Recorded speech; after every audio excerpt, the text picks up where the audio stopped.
नमस्कार दर्शकों, मैं हूं सतेंद्र सिंह मीरथल और आप देख रहे हैं फास्ट वे न्यूज़ पठानकोट का विशेष और नया प्रोग्राम स्किन टॉक। जी हां, स्किन टॉक एक ऐसा प्रोग्राम है जिसमें आप स्किन संबंधी, जी हां, अपनी त्वचा संबंधी किसी भी तरह की कोई भी प्रॉब्लम जो आपके मन में है पर आप किसी से साझी नहीं कर सकते, हमारे इस प्रोग्राम में आप उससे साझा कर सकते हैं, क्योंकि ये प्रोग्राम सिर्फ और सिर्फ आपके लिए है।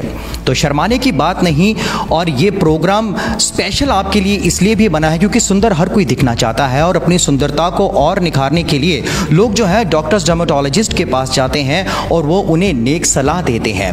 आज इसी कड़ी में स्किन टॉक को आगे बढ़ाते हुए हमारे पास स्किन स्पेशलिस्ट, त्वचा विशेषज्ञ, जानी मानी डॉक्टर अलका जी मौजूद हैं। हम इनसे करेंगे बात और जानेंगे स्किन की एक बहुत ही भयानक बीमारी जिसे कि साइरोसिस कहते हैं उसके बारे में। ये बीमारी कैसे होती है, इसके क्या लक्षण होते हैं, इससे कैसे बचा जा सकता है, इस सभी पे हम करेंगे इनसे बात। सबसे पहले मैम, आपका हमारे स्टूडियो में बहुत बहुत स्वागत है। Thank you so much, thank you for having me here.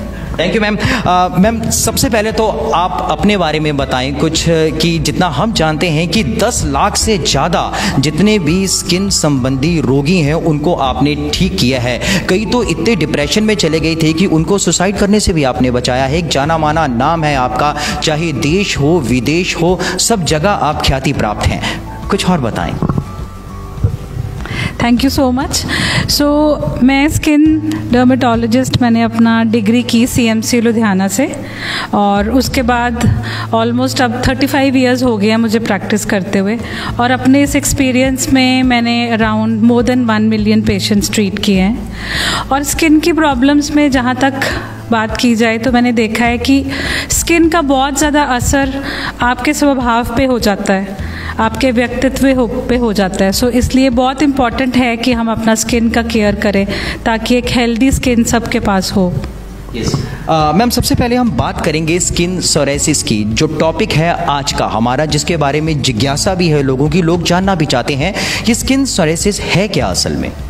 देखो, सोराइसिस एक ऐसी चमड़ी की बीमारी है जो ऑटो इम्यून डिजीज़ में आती है। ऑटो इम्यून मतलब कि ऐसी बीमारी जिसमें आप ही के स्किन के सेल या इम्यून सिस्टम जिसने आपको बचाना होता है वो आपके स्किन सेल के दुश्मन बन जाते हैं। मोटी तौर पे अगर मैं बताऊं तो जो आपके सोल्जर्स हैं जिसने आपको प्रोटेक्ट करना है वही आपके दुश्मन बन जाते हैं। तो हमारी स्किन में जो इम्यून सेल्स होते हैं वो स्किन को अटैक करते हैं इस बीमारी में। अब उसका क्या रीज़न है वो अभी तक साइंस डिस्कवर नहीं कर पाई है, बट ये एक ऐसी बीमारी है जो कुछ छोटे छोटे टिप्स से आप उसको अवॉइड भी कर सकते हो, और अगर आप ध्यान ना दो तो ये एक बहुत भयानक रूप भी ले लेती है। इसलिए बहुत इम्पॉर्टेंट है कि इसके बारे में अवेयरनेस लोगों को हो। जी मैम, जैसा आपने बताया कि इसका रीज़न जो है साइंस अभी तक ढूंढ नहीं पाई है, तो क्या इसका इलाज है? हाँ, बहुत अच्छा क्वेश्चन आपने पूछा है, क्योंकि नॉर्मली जिन बीमारियों का कारण नहीं पता होता उसके बारे में लोगों के माइंड में एक मिथ होती है कि शायद उसका इलाज नहीं है। बट सोराइसिस एक ऐसा स्किन की बीमारी है जहाँ पे अगर आप अर्ली स्टेजेस में प्रॉपर एहतियात यूज़ करो तो आप इससे क्योर या इससे निजात पा सकते हो। राइट मैम, इसके लिए कोई टेस्ट हैं स्पेशली बने हुए, तो वो कौन कौन से हैं? देखो, सोराइसिस जो है एक बहुत ही सिंपल बीमारी है जो देख के उसके जो सिम्टम्स और साइंस हैं, जो चिन या जो स्किन पर रैश दिखता है, उसको देख के एक डर्मेटोलॉजिस्ट इसको डायग्नोज कर सकता है। इसको डायग्नोज करने के लिए कोई भी ज़्यादा ब्लड टेस्ट या स्किन टेस्ट की ज़रूरत नहीं होती। It is on vision, you can just see and diagnose. Ma'am, कई बार तो लोगों को पता ही नहीं लगता है कि उन्हें ये बीमारी लग गई है, लोग इसी तरह से जो है वो डाउटफुल रहते हैं। तो पहले लक्षण क्या है इसके, कैसे पता चले कि ये बीमारी जो है वो हो गई? देखो, सोराइसिस में सिंपल लाल तरह के चटाक पड़ जाते हैं स्किन में, ठीक है, और बहुत सारी सिमिलर बीमारियां ऐसे लाल निशान जब होते हैं तो लोग इग्नोर कर देते हैं। मोस्टली ये लाल चटाक के ऊपर एक बड़ी टिपिकल तरह की सिकड़ी जमती है जिसको नॉर्मल लोग सिकड़ी समझते हैं, या जो चमकीले वाइट मछली की स्किन की तरह के स्केल्स ऊपर जम जाते हैं। तो ये एक बहुत ही इम्पॉर्टेंट पॉइंट है कि अगर आपके शरीर पे कोई भी लाल निशान है जिसके ऊपर मछली की स्किन की तरह के स्केल्स हों तो वो एक इम्पॉर्टेंट पॉइंट है कि ये सोराइसिस है। बाकी अगर कोई भी रैश बॉडी पे है तो you should always consult a dermatologist, ताकि आपको राइट डायग्नोज हो और आपका राइट इलाज शुरू हो सके। राइट मैम, कई बार क्या होता है कि जब इलाज शुरू होता है तो वो कुछ समय के लिए तो ठीक हो जाता है, उसके बाद दोबारा वो बीमारी जो है वो उत्पन्न हो जाती है, तो क्या इसका स्थायी रूप से कोई इलाज है? देखो, सोराइसिस एक ऐसी बीमारी है डायग्नोज होने के बाद, क्योंकि ये चमड़ी पे दिखते हैं निशान, तो जब सामने दिखते हैं तो जिसको होता है वो बहुत ज़्यादा डिप्रेस फील हो जाता है। वो सोचता है कि मेरे को बाहर जाऊंगा तो दिखेगा, तो स्ट्रेस हो जाता है। So it's a vicious circle. जब आपको निशान दिखेंगे, जितना आप स्ट्रेस लोगे, और स्ट्रेस इस बीमारी को बढ़ाता है। सो जिसको सोराइसिस होती है वो एक सर्कल में ना घूमता रहता है, और ज़्यादा स्ट्रेस करेगा और ज़्यादा स्केल्स बढ़ेंगे। So most important is we have to break that cycle. उसमें छोटी छोटी लाइफस्टाइल चेंजेस करके आप कुछ ऐसे मेडिटेशन या सम टिप्स हम बताते हैं जिससे कि अगर आप अपना स्ट्रेस लेवल कंट्रोल कर सको तो ये बीमारी कंट्रोल हो जाती है, एंड देन आप काफ़ी साल डिजीज़ फ्री रह सकते हो।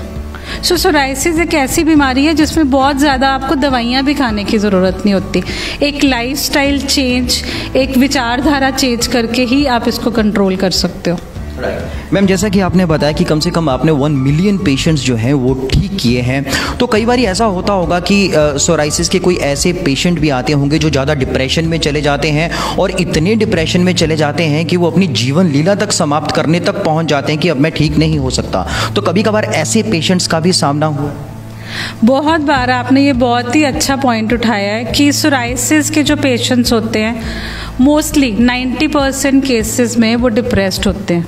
जैसे कि मैंने आपको बताया, स्किन एक ऐसी चीज़ है कि जब आप किसी को मिलते हो, जैसे आपने नाम भी देखा हमारी सीरीज़ का स्किन टॉक, वो नाम ही बताता है कि जब आप किसी को मिलते हो, इससे पहले कि आप बात करना शुरू करो, आपका स्किन टॉक करता है। It tells a lot of things about yourself. So अगर आपके फेस पे या एक्सपोज्ड एरिया पे कोई निशान या रैश है तो आप मोस्टली डिप्रेस हो जाते हो, बिकॉज आपको लगता है कि अब सामने हम जाएंगे तो वही निशान दिखेगा।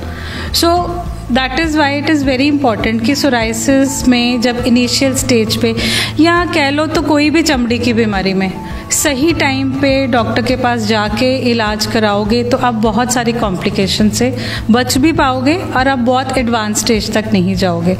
एंड सोराइसिस और most of the skin problems जो एक्सपोज्ड एरिया में होती है, सोराइसिस के रैश भी मोस्टली हमारे सिर पे होते हैं, नेल्स में हो जाते हैं, कई बार जोड़ों में हो जाते हैं। सो ये सब चीज़ें वहाँ उस स्टेज तक ना पहुँचें, उसके लिए बहुत इंपॉर्टेंट है कि फर्स्ट स्टेज में, इनिशियल स्टेज में डॉक्टर के पास जाओ और अपना इलाज कराओ।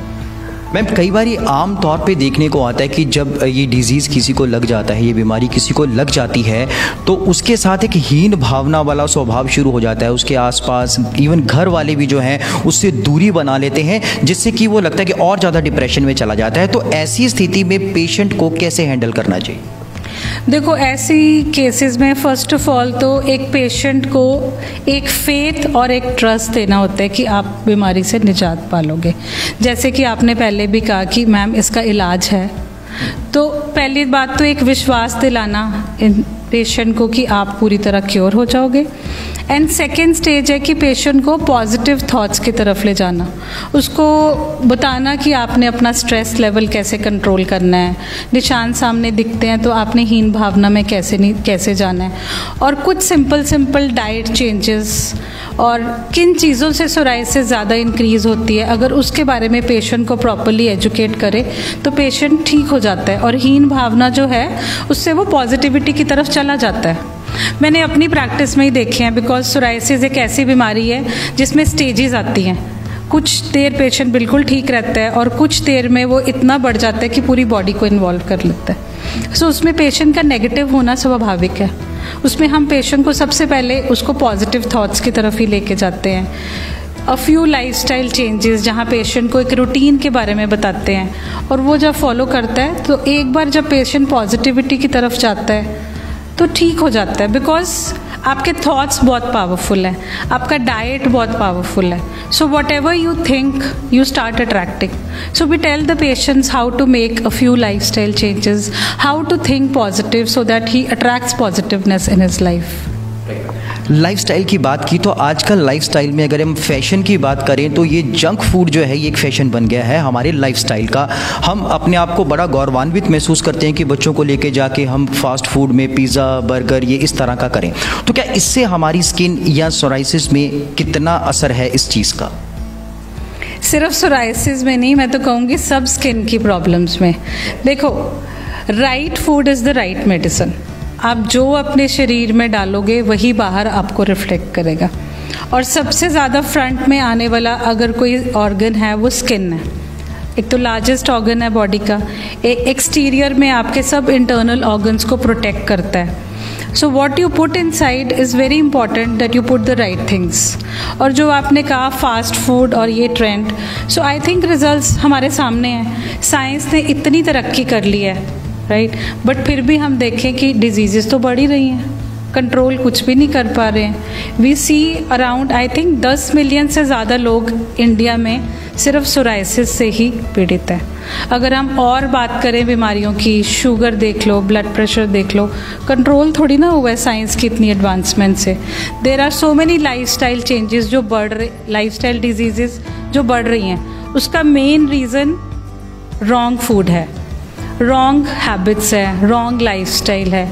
जो हम तरक्की कर रहे हैं और इन सब चीज़ों की तरफ जा रहे हैं, fast food, it is basically one important reason कि बीमारियां बढ़ रही हैं।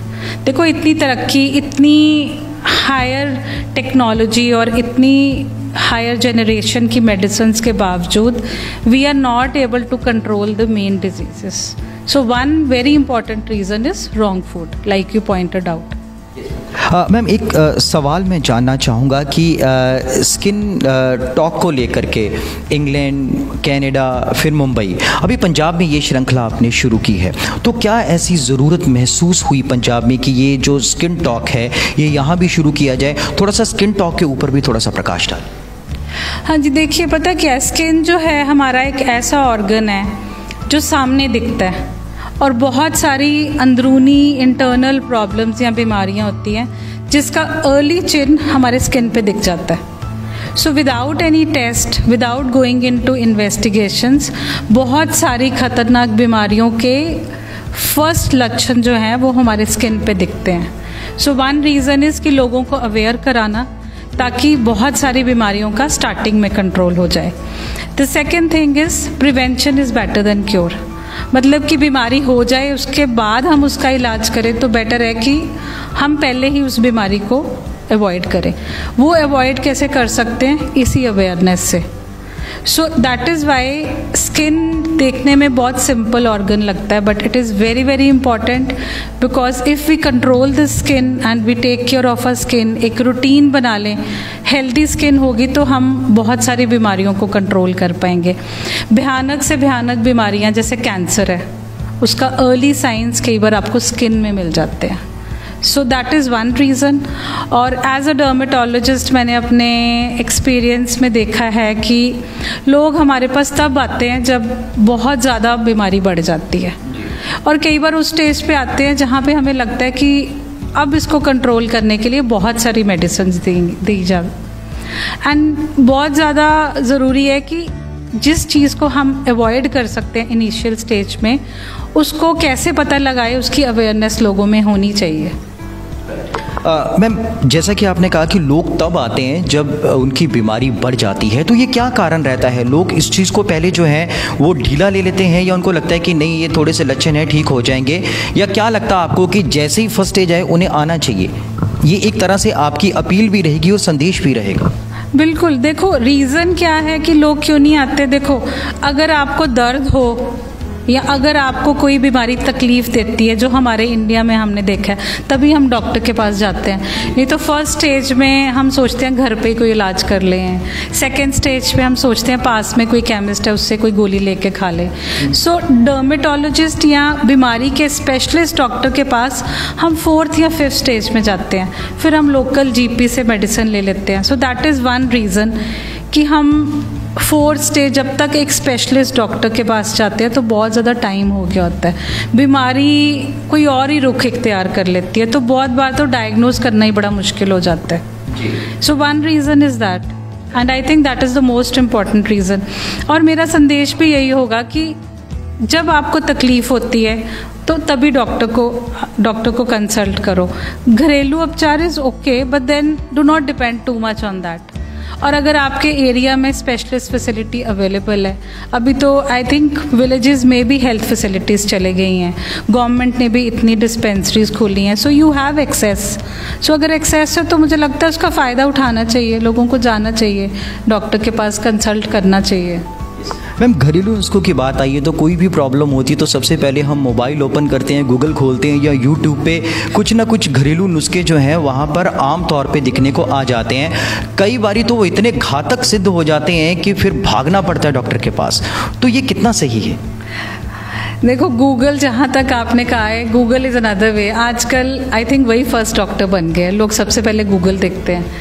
नाउ अगर एक बीमारी, हर इंसान डिफरेंट है, एक बीमारी का हर इंसान में सेम लक्षण नहीं हो सकते, और हर बीमारी का सेम इंसान में सेम कॉम्प्लिकेशंस भी नहीं हो सकती। तो गूगल जो है वो एक जनरलाइज्ड डिजीज़ का ओवरव्यू दे के कई बार लोगों को ज़्यादा डिप्रेस कर सकता है, क्योंकि फिर वो सोचते हैं अब सारे साइड इफ़ेक्ट्स हम पे ही हैं, और वो पढ़ के सब खुद पे ले लेते हैं। और I think Google is not the right doctor. People should not go to Google because वो एक जनरलाइज कर देता है, जबकि ट्रीटमेंट जो है वो tailor made as per the person होना चाहिए। जो मैंने अपनी प्रैक्टिस में देखा है कि हर इंसान डिफरेंट है, उसका लाइफस्टाइल डिफरेंट है, उसका सोशियो इकोनॉमिक स्टेटस डिफरेंट है, उसका रहने का स्टाइल, उसका ऑक्यूपेशन सब डिफरेंट है। तो आप एक सेम ट्रीटमेंट हर इंसान को, चाहे वो सेम बीमारी है, नहीं दे सकते। Everybody is different, so Google can not tell you that. और जब आप गूगल के पास जाते हो तो फिर आप वो सारे साइड इफ़ेक्ट कॉम्प्लिकेशंस पढ़ के और डिप्रेस हो जाते हो। और स्किन की बीमारी, और जहाँ तक सोराइसिस की बात करें तो एक ट्रिगरिंग फैक्टर सोराइसिस का most important is stress only, like I told, and then that circle starts, you know. The more you read about it, the more you become depressed, the more your lesions will increase. So I would advise, please do not go to Google and do not follow it. Ma'am, आपको ethical medical practice award से भी नवाजा गया, कुछ उसके बारे में बताएं। हाँ जी, 2018 में यूरोपियन मेडिकल एसोसिएशन में मुझे इज़राइल में ये अवार्ड मिला था फॉर बेस्ट एथिकल प्रैक्टिसेस। अब एथिकल प्रैक्टिस के बारे में मैं थोड़ा सा बताना चाहूँगी। What is ethical practice? Basically as a doctor मैं फील करती हूँ कि जब पेशेंट आपके पास आए तो you should own the patient. Owning the patient means आपको लगना चाहिए कि अब ये मेरे पास आया है, इसको ट्रीट करना मेरी जिम्मेवारी है, और इसको ट्रीट ऐसे तरीके से करना, इस हिसाब से मेडिसिन देना कि हम उसको एक बीमारी से क्योर करके कोई और बीमारी ना दे दे। I mean, do not give medicine in the right doses, ताकि आपकी एक बीमारी पेशेंट की ठीक होके उसको और किसी बीमारी या दवाइयों के साइड इफ़ेक्ट ना हो जाएं। उसका रूट कॉज में प्रॉपर जाओ, पेशेंट को देखो कि कोई बीमारी है तो उसकी जड़ क्या है, जड़ तक जाओ। Do not give medicine as per symptom, कि दर्द है तो दर्द की दवाई, खारिश है तो खारिश की दवाई। By ethical practice I mean कि जड़ पे जाओ कि अगर उसको खारिश है तो क्या है।